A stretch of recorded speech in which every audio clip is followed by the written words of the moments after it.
नमस्कार, आप देख रहे हैं आवाम की खबर। रुक करते ही खबरों की ओर। प्रतापगढ़ पहुंचे बिजली विभाग के managing director IAS Shambhu Kumar ने विकास भवन में बिजली विभाग के अधिकारियों संग बैठक किया और सरकार द्वारा चलाई जा रही योजनाओं के बारे में जानकारी दी। इस दौरान उन्होंने बताया विद्युत आपूर्ति अच्छी हो, इसके लिए सरकार लगातार कार्य कर रही है। जिले में चलाई जा रही RDS योजना के तहत 248 करोड़ रुपए का धन आवंटित किया जा चुका है, जिसमें बिजली विभाग द्वारा नए ट्रांसफार्मर लगाकर क्षमता वृद्धि करने के अलावा जर्जर तारों को बदलने की व्यवस्था की जा रही। इसके अलावा उन्होंने जिले में होने वाले हादसों के बारे में संवेदना व्यक्त करते हुए कहा, बिजली विभाग के अधिकारियों को लगातार निर्देशित किया जा रहा सेफ्टी किट का प्रयोग करें। इसके अलावा सरकार द्वारा SOP योजना लाई गई, जिसमें शटडाउन लेने के बाद लिखित रूप से संबंधित पावर हाउस में जाकर रसीद देने के बाद आपूर्ति चालू की जाएगी। ऐसा करने से दुर्घटना कम हो जाएगी। इसके साथ साथ उन्होंने दुर्घटना पीड़ितों को संवैधानिक तरीके से मदद देने की बात कही। सर, किस कार्यक्रम में प्रतापगढ़ में शिरकत किया गया? देखिए, जो अभी बरसात का समय है और इससे पहले अभी गर्मी का समय था, इन मौसमों में बिजली की समस्याएं बढ़ जाती हैं। तो माननीय मुख्यमंत्री जी और माननीय ऊर्जा मंत्री जी का ये निर्देश हुआ था कि हर एक जनपद में एक जनसंपर्क अभियान चलाया जाए, जिसमें बिजली की समस्याओं को सुना जाए, माननीय जनप्रतिनिधियों से उनका फीडबैक लिया जाए और उस पर एक योजना तैयार करके विद्युत की जो इंफ्रास्ट्रक्चर है उसको इम्प्रूव किया जाए। तो आज प्रतापगढ़ जनपद में बैठक हुई है। हर एक जनपद में इस तरह की बैठकें हो रही हैं।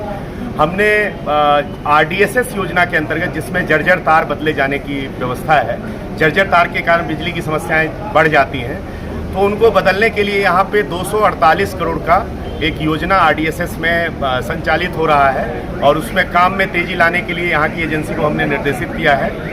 इसके साथ साथ अभी जो हमारे जो सब स्टेशन है, जहाँ पे क्षमता वृद्धि की आवश्यकता है, जहाँ पे डिस्ट्रीब्यूशन ट्रांसफार्मर की क्षमता वृद्धि की आवश्यकता है, कहीं कहीं पे नए ट्रांसफार्मर की आवश्यकता है या नई लाइन बनाने की आवश्यकता है, 11 kV LT लाइन, तो उन सबको देखते हुए हमने एक 20 करोड़ की योजना बनाई है।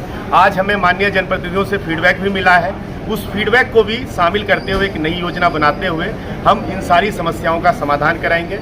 और जो इंफ्रास्ट्रक्चर जब इम्प्रूव होगा, नई इंफ्रास्ट्रक्चर बनेगी, तो उसका सीधा विद्युत आपूर्ति की व्यवस्था अच्छी होने में उसका असर देखने को मिलेगा। तो ये पूरा प्रयास बिजली की समस्या को दूर करने के लिए है और जनता जो बिजली की समस्या से परेशान होती है, उस परेशानी को दूर करने के लिए आज की बैठक बुलाई गई है और जो काम उसमें चिन्हित हुए वो करने से उस समस्या का निदान होगा। तो यही आज की बैठक का। सर, लगातार संविदा कर्मियों हादसे के शिकार हो रहे हैं, तो उस पर क्या कार्रवाई हो रही है? देखिए, जो दुर्घटनाएं हुई हैं बहुत ही उसके लिए मैं संवेदना व्यक्त करता हूं और हम लोगों ने इसके लिए पूरी व्यवस्था की है कि एक SOP तैयार किया है कि जब भी शटडाउन लिए जाते हैं वो नियमानुसार लिए जाएं।